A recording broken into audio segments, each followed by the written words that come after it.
কারো আকীদা অশুদ্ধ হলে পরিণাম জাহান্নাম। শিরকি আকীদা নিয়ে জান্নাত হবে না। শিরকি আকীদা মানে ওই যে আল্লাহ নিরাকার, নবী নূরের তৈরি, হায়াতুন নবী, নবী মরেনি, কবরে জীবিত আছে, নবী গায়েব জানে, বুঝেননি? হ্যাঁ, নবী করিম সাল্লাল্লাহু আলাইহি সাল্লাম জন্ম না হলে আল্লাহ কিছুই সৃষ্টি করতো না। এই যে কত যে ভ্রান্ত আকীদা। নবী মোহাম্মদ সাল্লাল্লাহু আলাইহি সাল্লাম গায়েব জানেন, রাসূল সাল্লাল্লাহু আলাইহি সাল্লাম কবরে জীবিত আছেন, মারা যাননি। এগুলি হলো শিরকি আকীদা, হায়াতুন নবীতে বিশ্বাসী। তো তিনি যদি জীবিতই থাকেন তো মরবেন কখন? মরার তো আর সুযোগ নাই। এখনই যদি না মরেন তাহলে আর মরবেন কখন? বুঝেননি? বলছে যে মরা নবী বলা যাবে না, জিন্দা নবী। তো জিন্দায় যদি থাকে তাহলে মরবেন কখন? তাহলে তো চিরঞ্জীব হয়ে গেল। কি হয়ে গেল? চিরঞ্জীব। আর চিরঞ্জীব কে? তাহলে আল্লাহ চিরঞ্জীব, নবী মোহাম্মদ সাল্লাল্লাহু আলাইহি সাল্লামও চিরঞ্জীব হলো। তাহলে আল্লাহর সাথে কি হয়ে গেল? শিরক হয়ে গেল। অশুদ্ধ আকীদা নিয়ে জান্নাত হবে।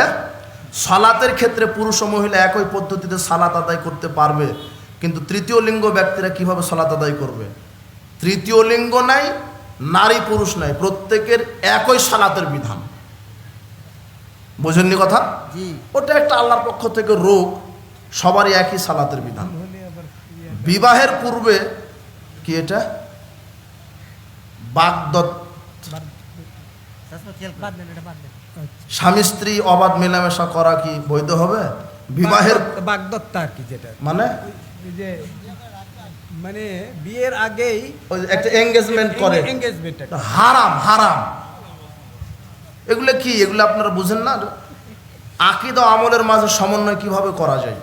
আকীদা শিরক মুক্ত আকীদা, আমল বেদাত মুক্ত আমল। কুরবানির ভাগের সাথে কি আকিকা দেওয়া যাবে? জি না। কুরবানি এক ইবাদত, আকিকা আর এক ইবাদত। আকিকা 7 দিনের সাথে সম্পৃক্ত, আর কুরবানি তো এটা বছরের সাথে সম্পৃক্ত। এজন্য যদি কুরবানির আকিকা চলে আসে, আকিকায় আগে দিবেন। যদি কুরবানি দেওয়ার সামর্থ্য না থাকে, আকিকা দিবেন। কুরবানির ভাগে আকিকা দেওয়া এটা একেবারেই একই পশুতে কুরবানি এবং আকিকা ঠিকই আছে। একই পশুতে কুরবানি আকিকা দেওয়া যাবে না। ওটা নিয়তি আলাদা, ইবাদতি আলাদা। স্বগৃহে অবস্থান করলে কি গরু কুরবানিতে ভাগাভাগি চলবে না? মানে স্বগৃহে অবস্থান করলে কি মুকিম অবস্থায়, হ্যাঁ মুকিম অবস্থায় 7 ভাগে চলবে না। যদি 7 ভাগে 7 জনে দেন কুরবানি কবুল হবে, 7 জনার নেকি হবে, 7 পরিবার পাবে না। রাসূল সাল্লাল্লাহু আলাইহি ওয়াসাল্লাম বলেন পরিবারের পক্ষ থেকে একটা পশু, কিন্তু আপনি 7 পরিবারের পক্ষ থেকে দিলেন কয়টা? একটা। বুঝেননি কথা?